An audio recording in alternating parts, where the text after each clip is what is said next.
Okay, welcome back again. We're having another chat today with one of Tassie's leading martial arts and fitness experts, Launceston's very own Jacob Gelston. How you going, Jake? Good, Kat. Pleasure to be on here today. Yeah, cool, mate. So you're super active in the fitness industry right now and have been for a number of years. What sort of sparked your interest in getting into that side of things? Was it something from early on with you, or it's just something that's grown out of your involvement with your Muay Thai and that sort of thing? Look, mate, growing up, I always thought I was going to get drafted playing AFL. I didn't quite get there. And then I was 18, 19, 20, working crappy jobs, working security, which, I had a lot of good times working security, but I thought I didn't want to do this forever.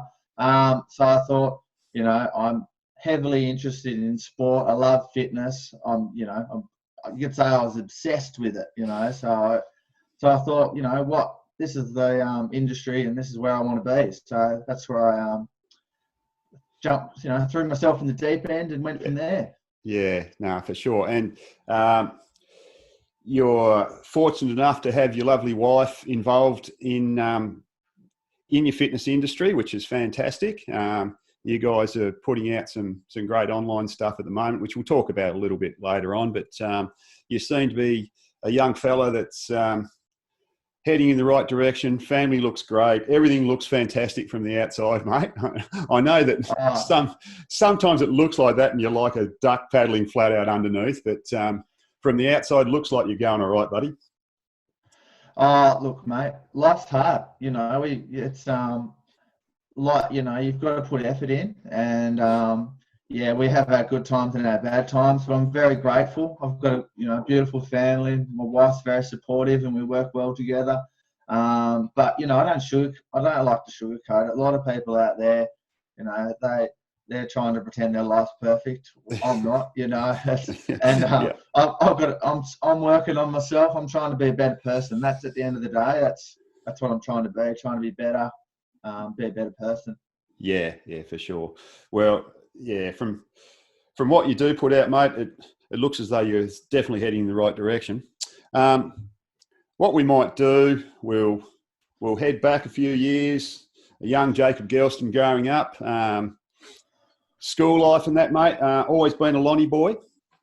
Yeah, I'm Lonnie through and through. I was a swampy growing up.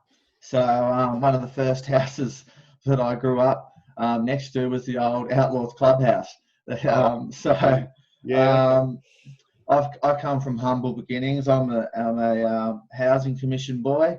I had an interesting childhood growing up. So I met a lot of good people along the way. I met a lot of interesting characters when I was younger.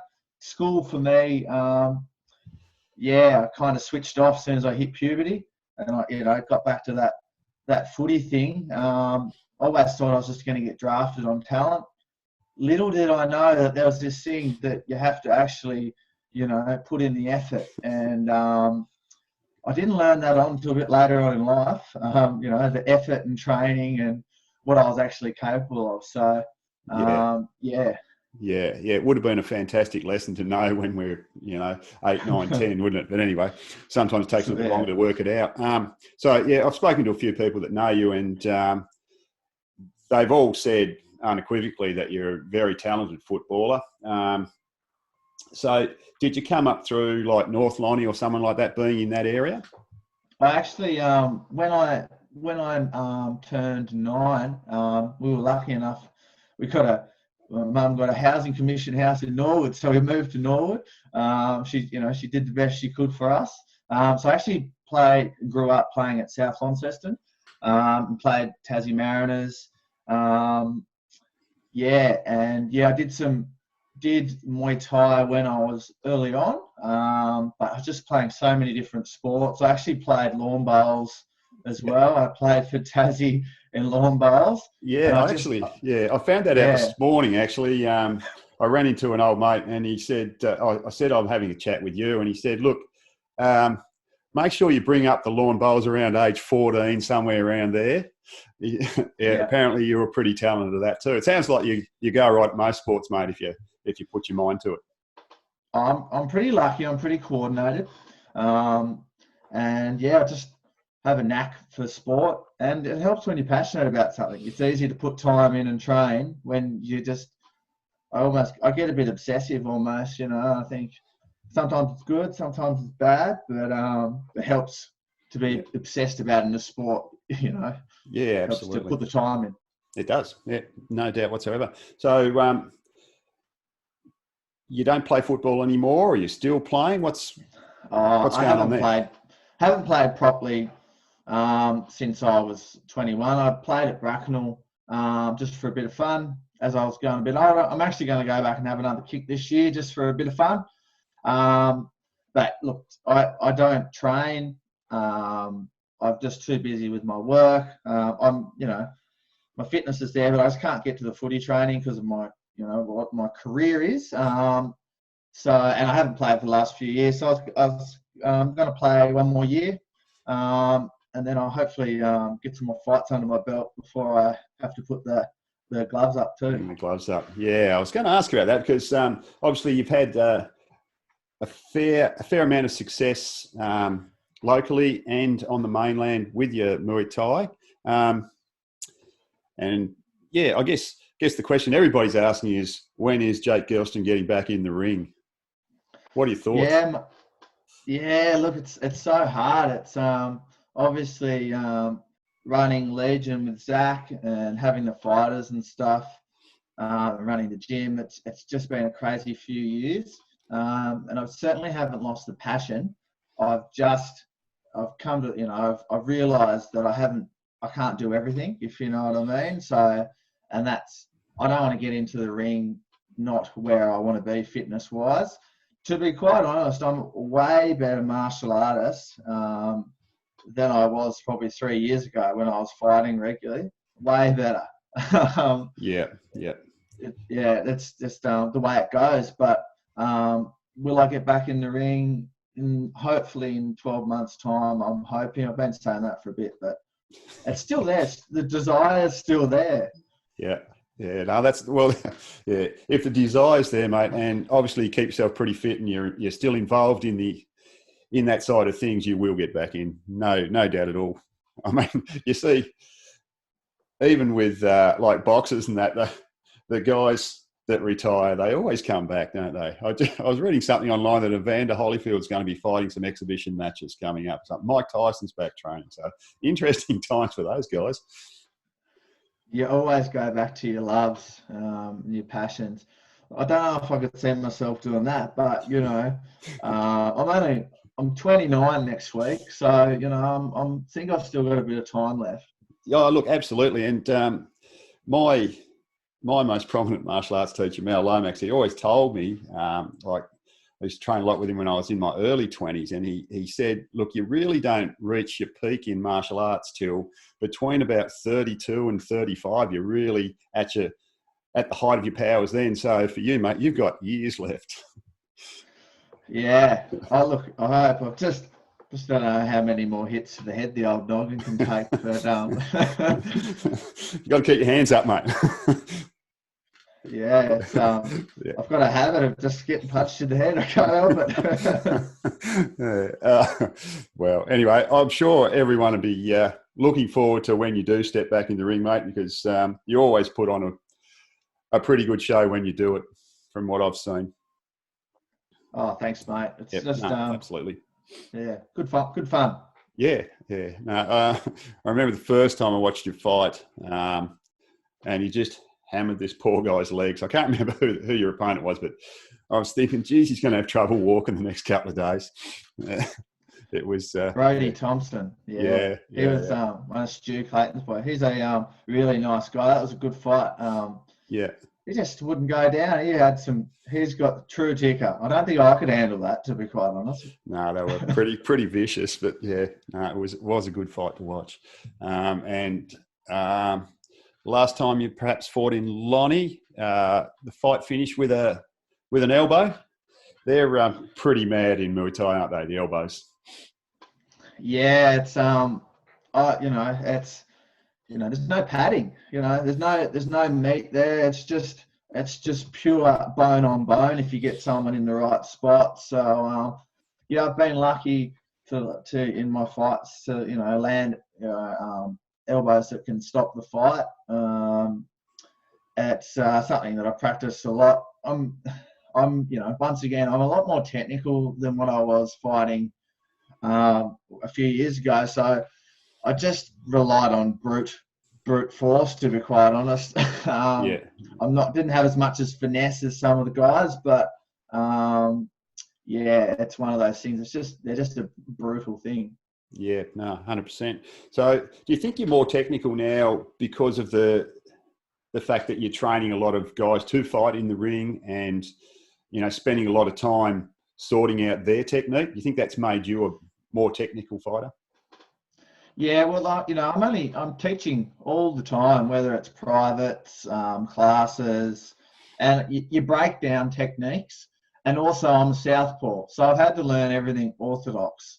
I spend majority of my time these days teaching in orthodox, and when you're breaking the fundamentals down, you just things click a bit more in your mind.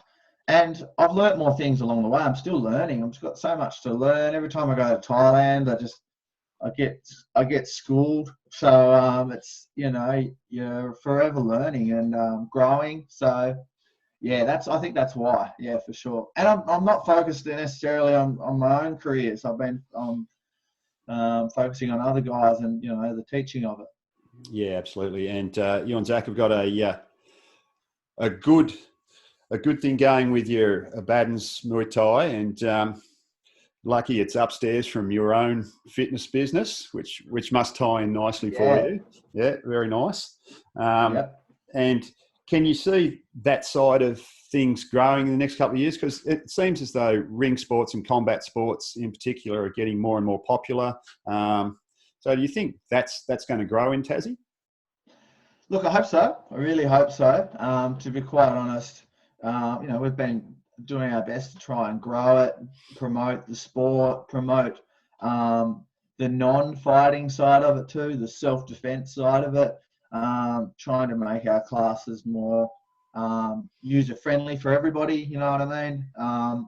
So, yeah, I think so. I think we're going in a positive direction, trying to drop that, that image of thuggery. We don't I'm not a perfect man, but I don't want to, be associated with anything thuggery or anything that puts a negative light on martial arts and Muay Thai. So we're trying to drop that, trying to make it, clean it up as such and make it family friendly. Yeah, no, for sure. And look, martial arts is best left for inside the ring for sure. Yes. Yeah. Okay, so let's talk a little bit about some of the stuff you've been doing since we've all been a little limited in getting people inside our gyms and dojos and things. Your The Fitness Collective. So that's something, It looks as though you might have just been starting that prior to this anyway. Yeah. That's a project that's been going for 18 months, but I finally pulled the trigger just before the end of last year. Filmed our first program at the start of the year and launched it in March. So it's home workout programs you can do with no equipment needed. Perfect. It was a perfect timing, but we've come into a flooded market now. So we're still growing our brand. We've we've nearly finished filming our second program, or our third program. This one's we've obviously gotten better. We've improved our production. We've improved the program. This one involves like a couch or a chair, so you can do exercises on and off the couch. So it adds a variation of difficulty. And this time before we filmed with 2 static cameras. This one's with 2 guys moving around holding cameras. So production's gone up on our next program, which is launches in start of June. So yeah, we're really excited about it, and you know, that's where I see myself and my wife, where, you know, Sarah, where we see ourselves heading. Long term, we want to, you know, do majority of our work online and promote that.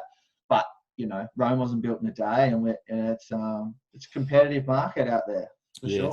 It certainly is a competitive market. And I jumped on your first through Facebook and had a look at your page there for the Fitness Collective, and then had a look at your website. Very easy to navigate, simple, straight down the line. That's sort of the best way to roll, I'd say, because if it's too hard, people are going to go, oh, this is just too hard. So what actual market are you aiming for with these workouts? Because they're like 20-minute workouts. Is that right? A little bit longer? A little bit longer. So the first program was for postpartum women. Okay, it was designed for people that have had a baby or had a baby within 12 months, want to get back into fitness, want to start improving their core. Then we adapted the second one off that, and then the third one, the new one that we're doing. Look, to be quite honest, majority of our clientele are going to be, you know, female from 25 to 45. But to be quite honest, anyone can do it. And, you know, hats off to any blokes that do give it a crack, because it's hard work, you know. And, these workouts are no different than what I'm doing on my own at home at the moment. You know what I mean? Yes, I've got a gym I could go down to, but 25-minute, high intensity, get in, smash the workout out. We offer varying degrees of difficulty throughout the program and throughout the session, so you can take it to whatever level you need to. So, there is a target market, but to be quite honest, anyone can do our programs. Yeah, okay. Sounds good. Now, you're doing a bit of live stuff straight to face here at the moment. How do you find the live things? Is it harder than pre-recording? No, it's not. To be quite honest, it's way easier, because in pre-recording, in your mind, you've got this thing saying, "Oh, I don't want to fuck up because I'm going to have to film this again." You know what I mean? Where in live, you're like, "Oh, well, whatever," and you just feel a bit freer in the live version. So, to be quite honest, no, it's not. And you can have a bit more fun in the live version. So, look. It's there's pros and cons to doing both, and we're doing free live workouts for our Fitness Collective at the moment, and then we've got a lot of our personal training and group fitness clients. They're now we've got a Facebook group, and we're doing 12 live workouts a week with them, and they're loving it. A lot of them, and we're going to try and keep the program going after this, because it's so convenient for them. You know, we have a class at 6:45 in the morning. We use minimal equipment. Some we don't need any equipment for the workouts. They roll straight out of bed, smash out a half-hour workout, get the kids sorted or get ready for work or whatever they do, and then we have another one at 5:30 of an evening. Same thing. They smash out half-hour workout. Some of them are doing 2 a day. They're loving it. And they go and have tea, settle down. They're done. They don't have to leave the house. And you know, we're getting people from around the state, and even some of our friends on the mainland signing up and doing them. And it's a good way, because they're live. There, people can say, "Hey, that was hard, that sucked," or they can give me a bit of shit as we're doing it, or whatever. So it's easy. It's easy for me, because I've had this experience in front of the camera before. I reckon, you know, if you're not used to it, it can be a bit daunting for sure. Yeah.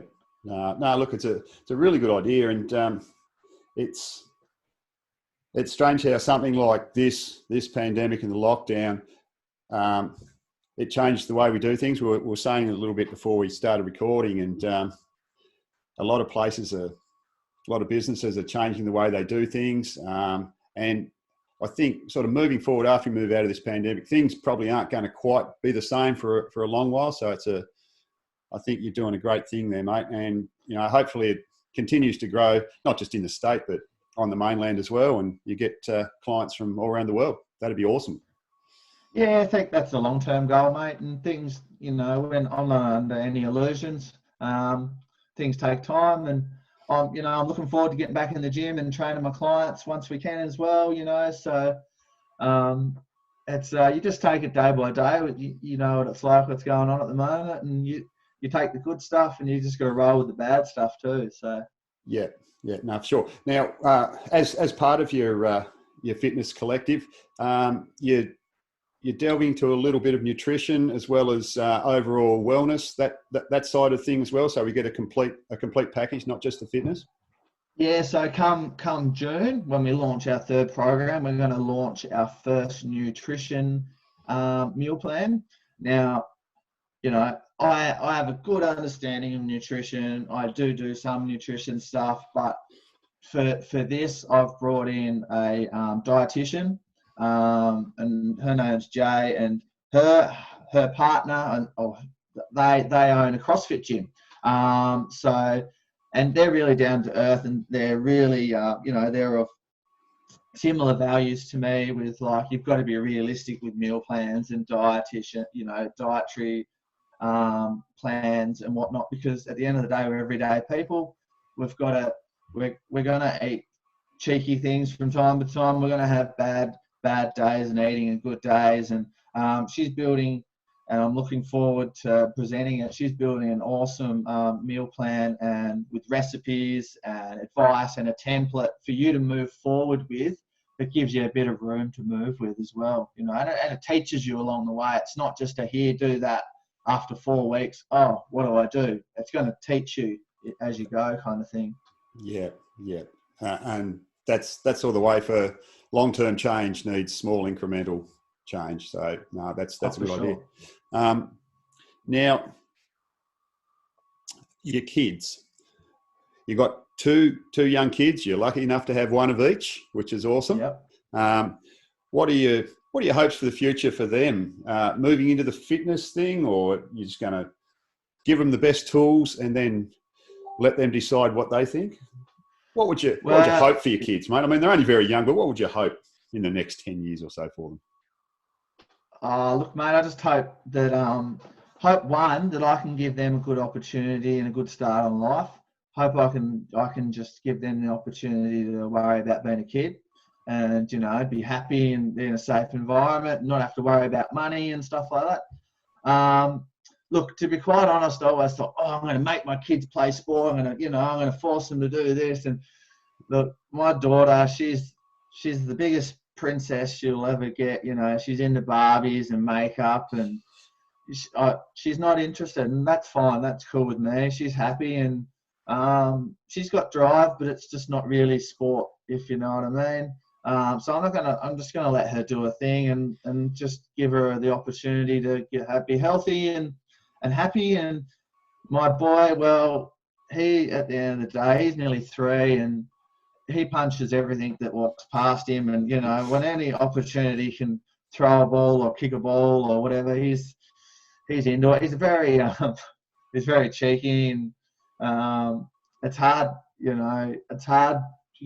teaching punching and martial arts techniques and telling him to turn it on and off, kind of thing, but I think he's going to find his way into some kind of sport. And I hope he if that's what his passion is, I hope he realizes that he needs to train and push himself. Otherwise, he's not probably going to get to the level that he wants. He can't just rely on talent. But yeah, at the end of the day, mate, I just hope that they're happy and just get a head start on life. That's the only reason why I do what I do, because I want to give them a head start. And as you do, you love your kids and you just want to give them the best, don't you? And it's hard because you want to give them everything, but when you give them everything, they just turn into little snotty-nosed brats. So you got to find the middle ground there somewhere. Yeah, 100%, mate. Strong values, seeing that mum and dad work hard. I think, you guys are going about it the right way, so they'll grow up in that environment and, absolutely be 100% fine. I just want to cover a couple of things with you that with nutrition and things like that. What are your thoughts? Like, there's been a bit of a buzz on intermittent fasting and that sort of approach to not so much weight loss, but weight control, that sort of thing. What are your thoughts on that? Where, you know, they're having meals for the last time, you know, 5 p.m. or something, then nothing for 16 hours or something like that. What are your thoughts on that approach? Look, it's got merit. It's got merit. I like the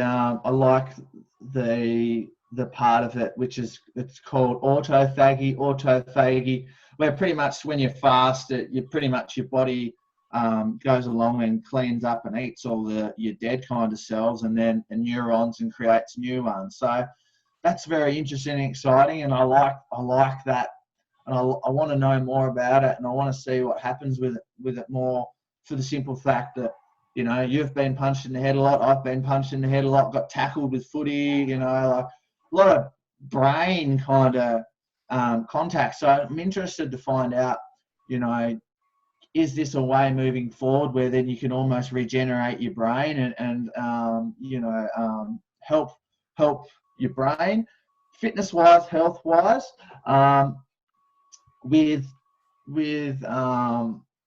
fasting. Fasting is a good tool for people that are going to still be cheeky with their diet. Okay, then you're never going. If they're not going to be strict, all of a sudden you can wipe it by giving them a 14 or 16-hour fast. They can, you know, they've got room to move, if you know what I mean, with their calories. Because at the end of the day, whatever dietary plan and type of diet you're on, if you're not in a calorie deficit, you can't really lose weight anyway. So there is merit in it. It's not for everyone. I think it's worth exploring for some people. I'm not an expert. I'm not a doctor. I wouldn't hand it out to just any old willy-nilly. But if someone wanted to test it with themselves and try it, I've tested it. I think there's merit to it. I don't do it now because, or when I was PTing, I have to get up at 5 o'clock or 4:30, and I'd start work, and I'm looking at a timer and a clock all day. So by 8 o'clock, 9 o'clock, I'm hating life because I know that I've still got another 5 hours to go before I can eat. So it was very hard for me mentally. But yeah, so there's merit like anything. So yeah, good stuff, mate. So have you delved into anything like through your training for your martial arts and with your clients and in your PTs and your fitness business, things like the Wim Hof breathing techniques or that sort of thing? Is that something that you've had a look at?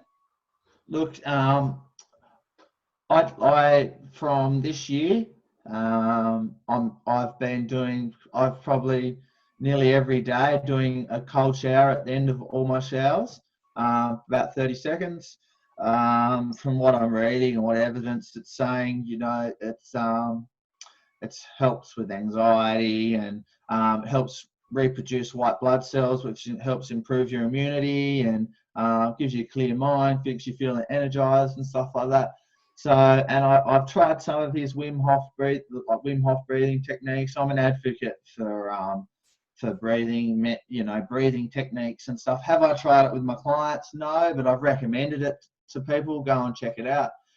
There's heaps of merit in that. Like for me personally, running 3 businesses and family and kids and stuff, sometimes my head can just be off, you know, and you can just build, your anxieties can just build up over time. So